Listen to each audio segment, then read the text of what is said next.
Good afternoon, everybody, and thank you so much for joining me on Jobs Go Public's webinar today, where we're going to be talking lots about inclusive strategies for bringing people within organisations to work where we're hard to reach talent. So my name is Amy Andrews. Thank you very much for joining me today. Like I say, on the webinar today, we've got some lovely guest speakers. We've got Olga from the Recruitment and Employment Confederation, who is the program lead for equality, diversity and inclusion. And then we also have Joanne and Louise from United Colleges groups to talk about how we can use T-levels to revolutionise our public sector workers, hopefully a little bit later on to the call today.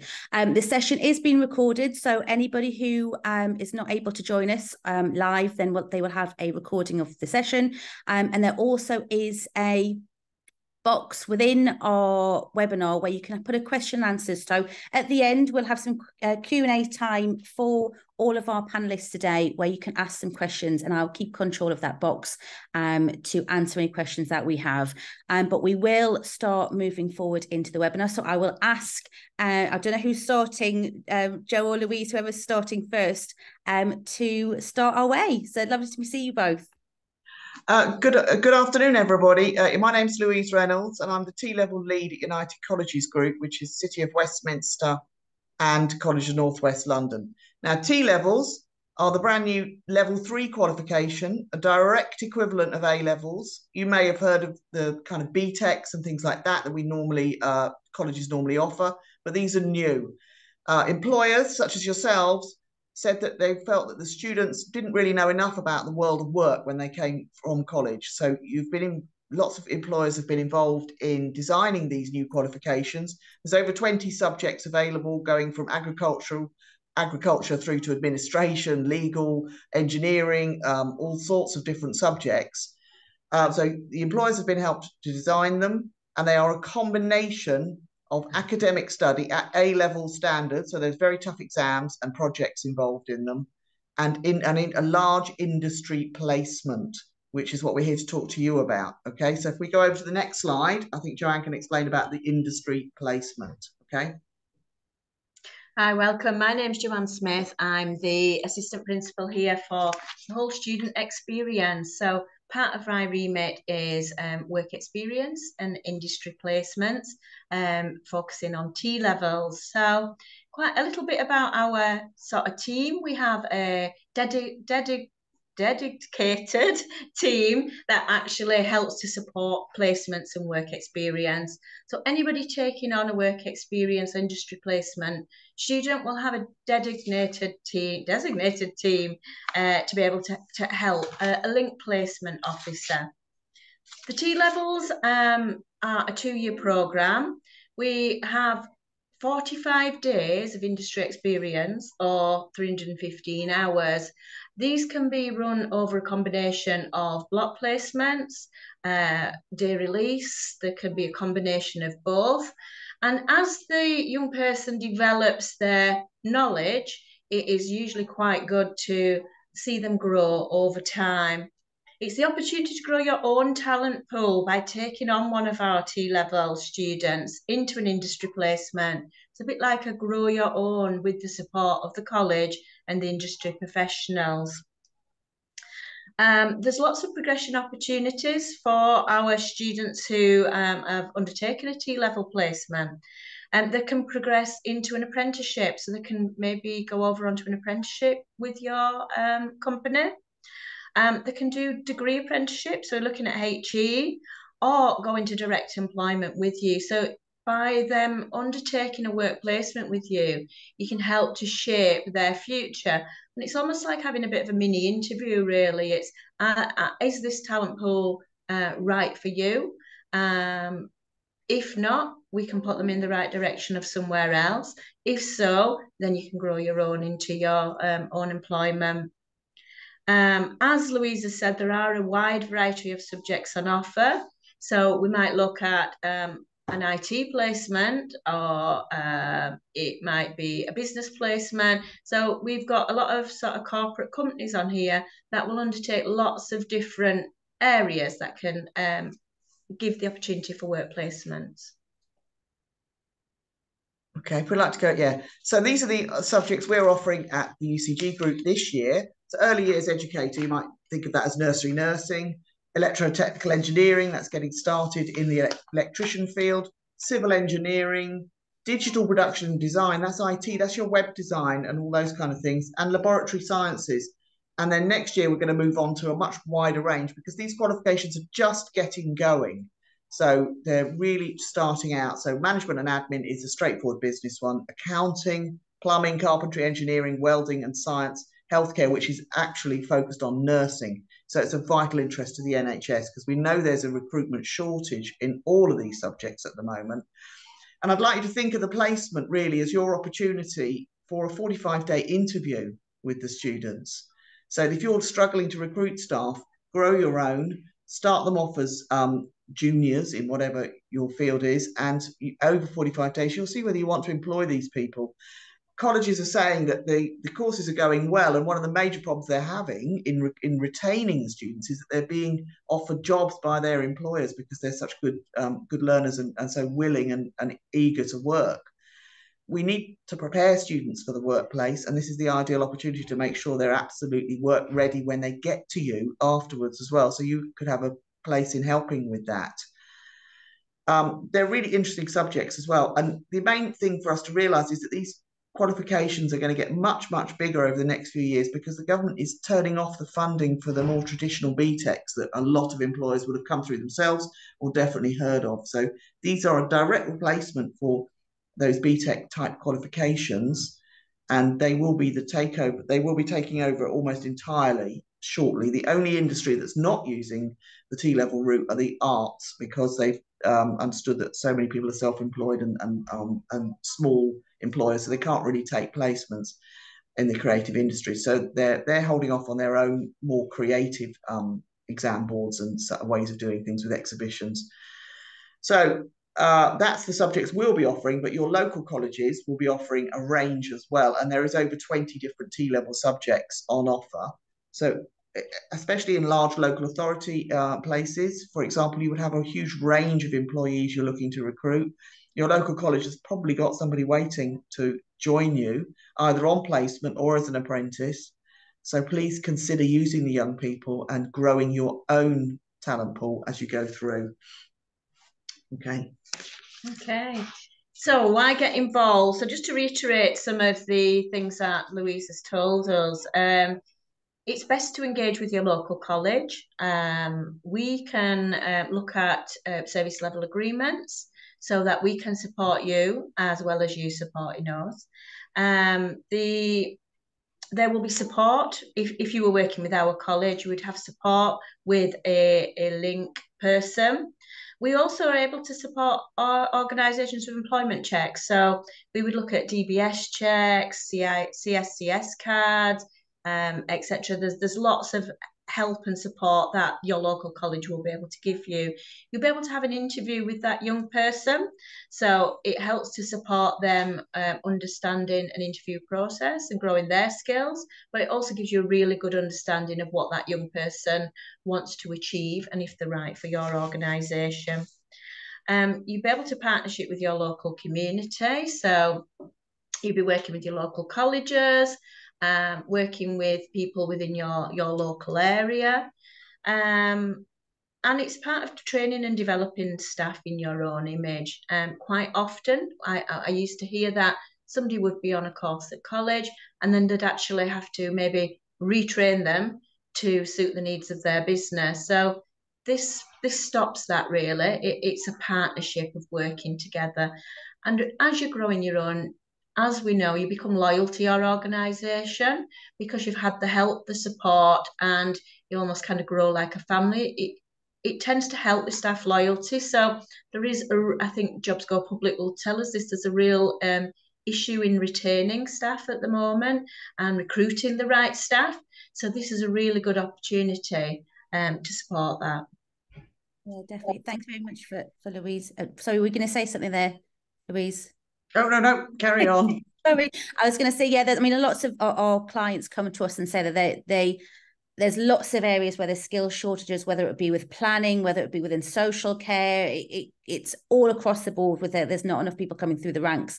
And I think when we had a chat about the webinar a couple of weeks ago, I was like, I didn't know anything about T-levels until I came to see you over the college and we were talking about T-levels. And I was like, actually, I would have 100% done a T-level if I'd gone back, because I did an old school GNVQ when I was instead of doing A-levels. So I think it's about educating youngsters that actually within local authorities, for example, there are jobs, there are careers, there's apprenticeships, there's T-levels, and getting that link, because actually there's lots of now organisations who are using T-levels to really embed within their organisations, because it means that people are then having less problems in trying to recruit, because they're recruiting people into the organisation that they can train them and give them qualifications that they might not have already got. So it's about opening up the barriers, because I know that when I was at school, I didn't know what my council did. I thought they just did bins and highways and that was it. I didn't know they did lots of other wonderful things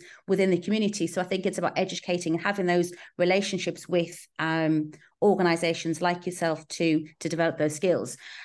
Just a couple of questions that have come through to me. So what's the best way to engage with your local college?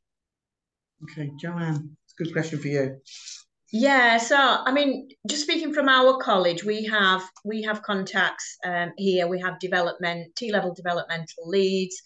We have work experience leads. So we do, on our next slide, have some contacts if you want to get in touch with our college. But your local colleges, if you are nationally, should all have a T-level and work experience lead. If you are unsure, just go through to your local college's switchboard or HR department, and they will usually push you in the right direction. And fab. And what do you think the future will be of T-levels in the next 5 to 10 years? Well, definitely, as the BTEC funding, government funding, is switched off bit by bit, I think this is what's pushing people to really get on board with this. Probably 100,000 learners countrywide will be doing T-levels. It's going to be huge. So they will all require placements. And really, if you want to, if you're struggling to retain staff or recruit staff, think about the idea of, think of them as school leavers and just get involved now, because you're going to be asked, any employer of any size is going to be receiving phone calls, inquiries from colleges about whether they can offer placements. Please don't think of offering a placement as a chore. It's a benefit to your organisation. These are young people who are ready and willing to work and very interested in you. And please, they're going to be everywhere in the next few years. So don't avoid it. Engage, because it's actually very exciting. Really good qualifications. They're all about putting everything in an industry context and understanding how that works for businesses or authorities or any NHS, any state employees, anything like that. They're all about the qualifications. Every single thing is taught in context of how it would be in the world of work. So that's the difference, and they're coming. Definitely. I think there might be some people on the call who are definitely interested in health and social care coming to you next year. I can 100% guarantee that. Thank you very much, ladies. We'll come back to you because I'm sure there will be more questions come through in the chat, but we will move on to Olga. Thank you very much for joining us again, Olga, today. So I will let you start. Wonderful. Thank you very much. So my name is Olga. My pronouns are she, her, and I am the Equality, Diversity and Inclusion Program Lead at the REC, which is the Recruitment and Employment Confederation. So in case you haven't heard about us, let me just give you a little bit of a background in terms of who we are at Recruitment and Employment Confederation. If you just could go, yeah, thank you very much. So we are a membership body for the recruitment sector. So our members are recruiters and recruitment businesses, and we are supporting recruitment as a sector, that through providing legal advice, providing training, but also advocating to decision makers, the government, etc., to make sure that recruitment and employment across all of the UK is safe, is quick, it's done in a best way possible. And that obviously includes our work on equality, diversity and inclusion and how that affects recruitment and employment. And we'll share with you the link to our resources so you can take a look. And there's a lot of free resources around inclusive recruitment and employment on our website, readily available. So I encourage you to have a browse through that. And now moving on to specifically inclusive recruitment, I would like to start with a question: why is that even a topic? Why is it something that we should care about? And I would like to first and foremost position this as a kind of solution to your problem, as opposed to kind of additional pressure. And there's a lot to be said about why inclusive recruitment is important. Let's not forget that Equality Act 2010 talks about, forbids direct and indirect discrimination. So that's something definitely to consider. Inclusive and diverse teams are much more creative, much more innovative, because you're bringing in people who have different ideas, who have lived different experiences, who have seen different things, and different things resonate with them. Therefore, you are capable of addressing and reaching a more diverse pool of clients. There have been countless studies showing that more diverse organizations have also better profitability, but it's also closely linked to your social corporate responsibility. So how are you impacting your local community? How are you making the community you're in a better one? And let's not forget, it's also something that more and more clients are asking for. If they're putting out, invitations to tender, you will be faced with questions around what are you doing for your local community? How are you making a difference? It's also a health, safety, and well-being issue. So obviously, workplaces that are inclusive are safer. Your employees are healthier, happier, but which links also very closely to overcoming skill shortages. We increasingly have examples of candidates refusing job offers to companies that are incapable of kind of showcasing their equality, diversity, and inclusion credentials. So this is something that actually candidates are asking for more and more. And last but definitely not least, it is the right thing to do. It's a right thing to do for yourself, so you can feel more safe and empowered within your workplace, so you can have more richer experiences as an employee, as well as a service provider or a product provider. So it benefits everyone. And I would like to now give you a little bit of a kind of cheat sheet, if you want to call it that, in terms of some practical tools for inclusive recruitment. There is a lot of information on this slide, and by no means this is kind of a one-size-fits-all piece. But what I'm trying to do with this slide is basically to show you that there are so many different things you could be doing, and that recruitment starts much earlier than you think. So it's not just, you having an interview, but it's also what do you showcase to the candidate before. So, it's about kind of your brand. It's no secret that candidates will be researching your organization. So think about, how your social media looks, how your website looks. Do you take a stand on any equality, diversity, and inclusion issues? Do you share your journey? When you're writing your job ad, what sort of language are you using? Are you kind of thinking creatively in terms of your job requirements as well? Because very often we see that job adverts remain unchanged for like 10 years, let's say. So being creative in that sort of way, talking about your salary, your benefits, your flexible working policy.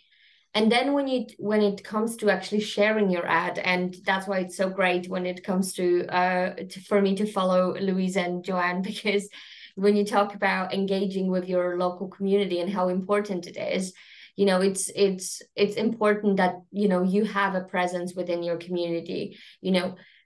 if you're speaking to educational institutions or maybe job centers, you know, being a bit more creative is always a good thing.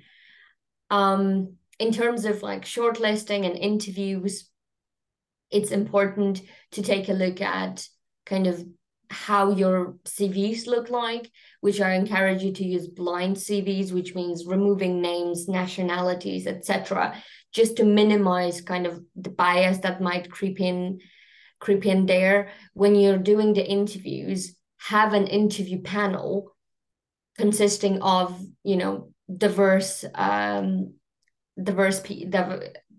people. And what I mean by that is, first of all, when you have more than one person in a panel, it's easier then for the person to kind of to be judged a bit more objectively. So it's not like I'm just speaking one-to-one with someone, we have a great conversation because we've been to the same uni, and that's why that person gets hired, because there's more people that will be assessing someone's performance. And last but definitely not least, you know, then when you place the candidate, you need to make sure that you kind of follow through on the promises that you've made during the recruitment process, and you remain open to kind of adjust the role or you know, maybe some of the facilities to make sure that the candidate thrives in this role. Include equality, diversity, and inclusion within your induction process. So, you know, introduce the policies, or maybe you have some employee resource groups, etc., etc. But also, you know, at the end of all of this that I just kind of threw at you, and I understand it's a lot, just remember that there is no one size fits all. You know, the key is to remain kind of open to learn and remain humble. You will not get this, in quotation marks, right every time. It is about showing that you are improving, you're on the journey, you're learning from your candidates, your clients, and your community, and you are confident enough to be taking steps to make your workplace more inclusive. And that starts within your culture. It's not just about bringing different people into the same room. You need to make sure that the room itself is inclusive. And yes, that's all for me. And again, I know there's been a lot of information, so you will have access to those slides. And yeah, I look forward to hearing your questions. Thank you very much, Olga. I think you're definitely right. I mean, we are currently undertaking a candidate survey, and there's been lots of candidates, for example, neurodiverse candidates who may not want to apply for a job within an organisation because actually the organisation isn't sharing information about what they're actually doing to support people who are from a neurodiverse background or disabilities, and people are scared to apply or putting as yes, I've got a disability, or putting something like that on their application form because they can't see that organisation is sharing what they're actually doing to support their employees, and that can often put candidates off if they are if they do have some form of disability, or they're neurodiverse, or it could be anything within that. So thank you very much for sharing that. One of the questions that has come through to me, Olga, is what's the first practical steps towards an effective inclusive recruitment process? Thank you very much. That is a very good question, because again, there's so much going on. You know, how do I practically begin this journey? And what I like to advise is talk to your leaders and make sure that you do have your senior leadership buy-in within this, because you know they are your organization's leaders, so they have to have ownership. They have to understand what is happening and be active agents within it. Very often we see equality, diversity, and inclusion strategies as something that is being done to senior leadership, as opposed to, you know, something that is being developed with their active input. So it's important that your senior leadership understands what is happening, what you're trying to achieve, you know, what the problem is, And let's not forget, these are also usually the decision makers that hold the finances within the organization. So they will be able to support you from that side as well. So once you've secured the senior leadership buy-in, what I would say is the most crucial step here, even though you might be so tempted to jump into, solutions, jump into conclusions, you have to understand what it is that you're trying to do, and you have to understand what your problem is. Like with anything else, if you're, for instance, struggling with sales, then you're doing some, digging. Is it my advertising? It is the prices, etc., etc. And the same thing with equality, diversity, and inclusion. Is it that people don't apply? Is it that they don't progress to the interview stage? Or is it that you're struggling with retention? Is it that you're struggling with any sort of like conflict at work, etc., etc.? So collecting that information, that can be done through surveys, but that can be also done through like interviews, just talking to the managers, etc., etc. So I would say senior leadership buy-in combined with understanding the problem through some data collection. And believe me, data collection is a part of you solving the problem. So don't feel like it's a waste of time. Yes, especially when sometimes a turnover in staff is why are people leaving. It's good to have that information, especially when you're looking at turnover and skill shortages. Well, if there's people there and there have been people in post, what is the reason, and actually addressing those reasons. So data is very, very important. Louise and Joanne, I've got a question come through for yourselves. Do I need to pay the students? Are they free? The students are free. The colleges normally have a budget. The government's been allocating money left, right and centre to get these qualifications up and going. So we have bursaries to pay for their lunches. We can help them with their travel. You don't pay a work experience student. This is an industry placement, but it's very similar to work experience. If there's something you want to pay them for, that's great, but that wouldn't be part of the placement. So there's not an expectation that they have to have a minimum wage or anything like that within it? No, they are on it is like a work experience, just much more extended than that. So no, you don't have to pay them. I think the commitment really is just through helping, support and developing that young person. So like here at our college, we have something called Navigate, which takes them through sort of a skill scan of where the starting point is and how they develop through their journey and what skills they learn and as they come out at the other side. So for us, the commitment is just about supporting, training and inputting to support them on their journey. Perfect. And how, somebody wants to know, how do I know it's the right student for us? Is there a process that they go through? Yeah, so the students would have been recruited to the course, so that we'll have already given them a good look at, and we'll have looked at their qualifications and made sure they're right for a level 3 program. But as an employer, you are more than welcome to interview them and to do all of your normal employment checks with them and ask for references, anything like that. The college will support you with that. It's very good experience for the learners to try having a job interview. We can prepare them for that, but it's also part of your, we understand you want to pick, you can pick the learners that are right for the roles. So you can talk to them about their ambitions and why they'd like to work for you. And it's really the first step on the journey, but you have all the choice, you can choose in effect, as you would normally. I think, I mean, from a personal perspective, I would think it would be quite time consuming to, I mean, how many hours a week did you say it was? How much time does, as an employer, have to spend with that student? Well, we'd like the student over a 2-year period to be on site for approximately 45 days. So it's just over 2 months.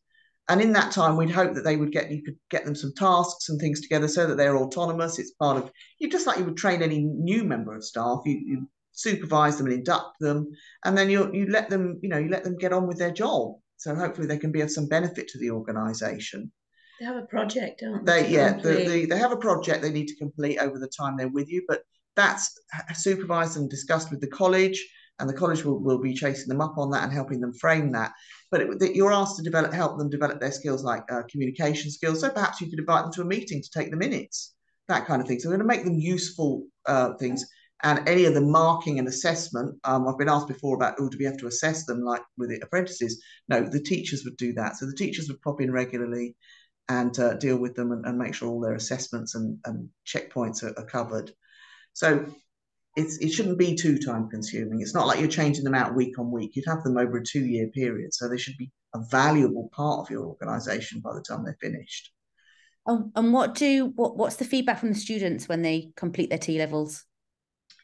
They're really excited about it. A lot of them come in with the right GCSEs that they should be looking. They probably, 5 years ago would have been looking straight forwardly to A-levels and a path to university. But they're actually realising that the workplace has got a lot to offer for you when you're 18.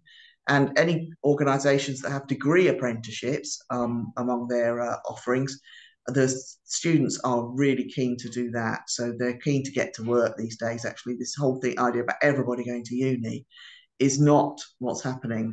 A degree apprenticeship, you can have lots and lots of applicants for that, and you can really find some high quality candidates there that would normally be at a university full time. And on a degree apprenticeship, you'd have them 4 days a week and they'd go to uni 1 day a week. So that's a fantastic opportunity for where a T-level would lead for a learner. I think they're really excited to be in the workplace and learning as part of that job, rather than just sat virtually learning it in a classroom. And I think that's what T-levels is here to develop. So rather than classroom-based learning, it's on-the-job learning, which I think is much needed. I think also from a perspective as a student, exams, doing 3 A-level exams is scary. And very much so, yeah. Especially post-pandemic, it is. A lot of people are looking for more practical ways to study, and they're studying at the same level. For example, the science T-level, the content is almost identical to 3 science A-levels, but it's assessed very differently. They have to put together a project. They have to do an assessment that's been set by some employers at the end of the year. And they do have to sit a couple of exams, but nothing like the scale of the A-level ones, where everything rests on that one 2-3 weeks at the end of 2 years. It does build gradually what they've achieved. So that's good for them. I think something important to remember, though, to complete their T-level qualification is that they must complete their industry placement. It is a compulsory part of the component of the T-level. Yeah, get them ticked off all their 45 days. Olga, I've got a question come through for yourself. In terms of looking for candidates that within a diverse background, how should people find candidates or reach out to people from a diverse diversity perspective? Thank you. That's a very good question. I think there's a couple of avenues that you could be taking. There are kind of like diversity focused job boards where some like job boards that are, for instance, dedicated for people with disabilities, so only employees that are happy to hire people with disabilities post on these pages. The issue with these pages, however, is that you're gonna have a lot of people from maybe marginalized backgrounds that don't particularly feel like this is a place where they want to be looking, because they don't want to be hired just because they have a disability, or they don't want to be hired just because they're from a specific background. Being creative with your kind of search is quite important. Social media is just so big at the moment, so this is definitely a place where you could be looking for diverse candidates, but also coming back to the original point about engaging with your communities, because obviously not everyone is going to have access to social media, to the internet, etc. So engaging with your any sort of like adult study programs that you might be having in your local community, like your local community centers, maybe some charities that offer shelter for people from disadvantaged backgrounds. Engaging with those organizations might be a big change for you, but you have to understand that this is not in that sense, it's not a transactional thing. I'm gonna come in and you're just gonna give me some people. Developing these relationships is quite important. But what I would also like to highlight is that you have to do what feels right for your brand and the kind of work that you are doing. Because, for instance, there might be some networks that your particular industry has created, for instance. So searching for those, because there might be some, I don't know, like returning parents in marketing kind of sections, for instance, if you're looking for someone for marketing, etc., etc. So understanding actually like what you're working with is so important. So don't just post in like the same job site always over and over again and expect different results, but try to be a bit more creative, and data can be actually a good way to kind of understand where to start, because when you're interviewing people, where they come from. So you could start, you might want to start there, but there is a lot of avenues: networks, diversity focused job boards, your local community, your local job centers, adult education centers, different charity organizations. Those are all of the organizations that you could be potentially searching for your next talent, and getting some insight into how you can be a more attractive employer as well. I mean, it goes back to something that you said earlier in your slides, where using your stakeholders, because the managers within organizations are the specialists within their area. For example, an environmental health manager or planning manager or a social work manager, they're the expert in their field. So they should be reaching out to their connections to open up and have conversations and share knowledge. And they'll be at all the events and the like CIPD, the Festival of Work or something like that, to actually go out and meet people and share the story. And it's about developing the story, the successes of our organisation and what you're doing well and how you're looking after your team and staff. I've got another question because I'm conscious of time, because we're getting to past the half an hour. A question for Joanne and Louise, if I may. What happens if you're not happy with a student's progress? Well, you'll be liaising with the work experience team at the college, and if the student's not performing in it, just like you would with a normal employee, you can use your methods, whatever you do with a normal employee, but your first port of call will be back to the college to explain what the problem is, and we would be trying to resolve that. We've got our own very strict policies that we operate with the students. If they're not performing on placement, they'll be removed pretty quick, actually. So we don't want there to be any inconvenience to the employer. This is for the students' benefit, and we're well aware of that. And if they put the employers out in any way, then we're very protective of the placement, so we don't want them any upset. That'd be right, wouldn't it? Yeah, and I think also to say, we prepare students for that placement. So we work with the employer. We know what the employer would want, what type of what type of preparation is needed, and we would go through that in depth through our link coordinators to ensure that the right person is placed. But as we know, whatever sort of interview process you go through, you have a probationary period. Sometimes it doesn't work out, but that's absolutely fine. We would be there to support every step of the way. Remove the person, give the person support, give the employer the support, and maybe replace the person, or whatever we need to move forward. Right. And one last question for you, Olga. How would you plan an inclusive interview? Thank you very much. And actually, one of the things that I just thought of when Joanne and Louise were speaking, when you're thinking about encouraging people from different backgrounds to come into your work, before you start thinking where to find them, make sure that your place is a welcoming place for them. But in terms of planning an inclusive interview, some things that I've already mentioned in the slides. So, you highlight your openness to accommodate any sort of adjustment. And the good question to ask when you're preparing for an interview is ask your candidate over the phone or via email how we can ensure that you thrive in this interview, how we can support you in that. Because when you ask a candidate, oh, can we provide you with any reasonable adjustments, it sounds a bit, they might be not sure what they can actually ask, but if you're asking this quite open question, it can be quite helpful. Some of the good kind of practices is to share the questions and structure in advance. You've talked, Amy, about neurodiversity. This is something that a lot of people on the neurodiversity spectrum appreciate. So having some, like, at least vaguely scheduled kind of, as penciled like questions and structure in advance, and also making yourself available for additional questions, that can go a long way. Within the kind of interview process,